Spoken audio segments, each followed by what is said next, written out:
25শে বৈশাখ পশ্চিমবঙ্গে রাজনীতিতে নতুন ইতিহাস। ব্রিগেডের প্রথম বিজেপি সরকারের শপথ, মুখ্যমন্ত্রী হলেন শুভেন্দু অধিকারী। নীরব বিপ্লব ঘটিয়েছে এখানকার লোকেরা, সবার জন্য কাজ।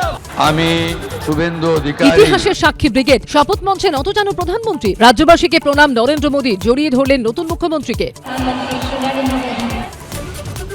মুখ্যমন্ত্রীকে শুভেচ্ছা জানাতে বাড়ির বাইরে জনজোয়ার। শুভেচ্ছা জানাতে বাড়ির সামনে বিভিন্ন জেলার কর্মীরা, ফুল মিষ্টি হাতে নিয়ে দাঁড়িয়ে স্থানীয়রা। শুভেন্দু অধিকারী শান্তিগঞ্জের বাড়ির বাইরে থেকে সরল ব্যারিকেড। স্থানীয়দের কথা ভেবে গার্ডরেল সরানোর অনুরোধ অধিকারী পরিবারের। কোনোভাবে কোনো ধরনের কোনো বিধিনিষেধ নেই। শপথ নেওয়ার পরের দিনে কালীঘাট মন্দিরে এসে পুজো দিলেন অগ্নিমিত্রা পাল। ভয় ছাড়া বাঁচুক, ভরসা নিয়ে বাঁচুক।